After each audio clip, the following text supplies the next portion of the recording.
শেখ হাসিনা সরকার এত অনিয়ম করতে পেরেছে, এত খারাপ করতে পেরেছে, তো গণমাধ্যম, তাহলে আমাদের প্রথমে দরকার ছিল যে গণমাধ্যমটাকে স্ট্রং করা, এটার চেঞ্জ করা, এটার অনেক কিছুতে পরিবর্তন আনা, যাতে ভবিষ্যতেও অন্য কোনো সরকার সময়ও আমরা সেম সিচুয়েশনে না যাই। আমরা আবার যেন বলতে না পারি যে গণমাধ্যমের কারণে এই সরকারও যা ইচ্ছা তা করতে পেরেছে, তাদের কোনো লাগাম টেনে ধরা যায়নি। সেম জিনিসটাই কি হতে যাচ্ছে না? এখন কি হচ্ছে না? আমরা কি দেখছি? হ্যাঁ, গণমাধ্যমে পরিবর্তন হয়েছে। এখন কি পরিবর্তন হয়েছে?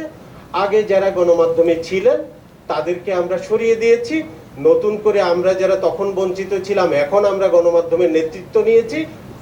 আবার যখন আবার আসবে, ওরা আবার আসবে, গণমাধ্যমের ক্ষমতা দখল করবে, আবার এখন যারা ক্ষমতা এনজয় করছেন তারা আবার ক্ষমতার বাইরে যাবেন। এটাই তো চলতে থাকবে। আপনি এখনকার জিনিসটাকে খুব এনজয় করছেন, আপনার কাছে মনে হচ্ছে এই তো আমরা, এটাই হচ্ছে গণমাধ্যমের স্বাধীনতা। আবার ওদের কাছে কি এটা স্বাধীনতা, অপরপক্ষের কাছে? তা তো না।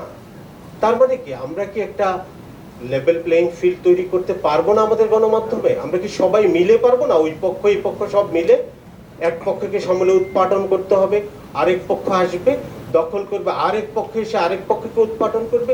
এই খেলা যদি হয় গণমাধ্যমের স্বাধীনতা, তাহলে আমার আসলে বলার কিছু নাই। আমি দেখছি এখনকার জিনিসটাকে সবাই এনজয় করছেন। অনেক সাংবাদিক আমাদের বেকার হয়ে গেছেন, তাদেরকে চাকরিচ্যুত করা হয়েছে। এটা হচ্ছে এখনকার গণমাধ্যমের স্বাধীনতা। আমি তো সেটা চাই না। আমরা চাই সবাই মিলে গণমাধ্যমটাকে, আমরা যারা ভুল করেছি তারাও আমরা বলবো যে আমরা ভুল করেছি, আমরা স্বীকার করব যে আমরা ভুল করেছি, আমরা এই ভুলটা আর করতে চাই না। এখন যারা ভুল করছি তাদেরকেও বলতে হবে যে আমরা যে প্রক্রিয়া এখন চালাচ্ছি এটা ঠিক না। আমরা এই বাস্তবতায় আসি। আমরা গণমাধ্যম সংস্কার কমিশনের রিপোর্টের সমালোচনা না করে বরং যেটুকু ঠিক আছে এই রিপোর্টের সেটুকু নিয়ে আসি, সেটুকুর জন্য জোর দেই, সরকারকে চাপ দেই। দেখুন, প্রেস কাউন্সিল গত এত বছরে কি করেছে? প্রেস কাউন্সিলের কোনো ভূমিকা আছে গণমাধ্যম স্ট্রং করার ক্ষেত্রে? শুধুমাত্র কিছু, ধরেন একজন বিচারপতিকে আপনি প্রেস কাউন্সিলের চেয়ারম্যান বানাচ্ছেন, উনি গণমাধ্যমে কি বুঝেন? উনি গণমাধ্যম নিয়ে, গণমাধ্যম সংস্কারে কি করবেন? এটা জাস্ট কিছু মানুষকে পদ দেয়া, কিছু মানুষকে পুনর্বাসন করা।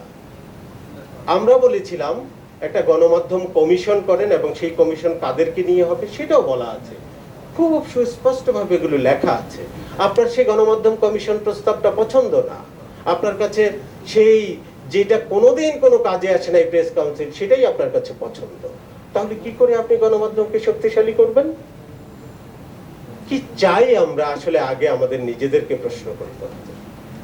আমরা নিজেরা যখন ক্লিয়ার না আমরা গণমাধ্যমকে কেমন দেখতে চাই বাংলাদেশে, তখন আমরা শুধু শুধু একটা রিপোর্টের সমালোচনা করতে পারি, আর কিছুই হবে না। এটা ধন্যবাদ সবাই।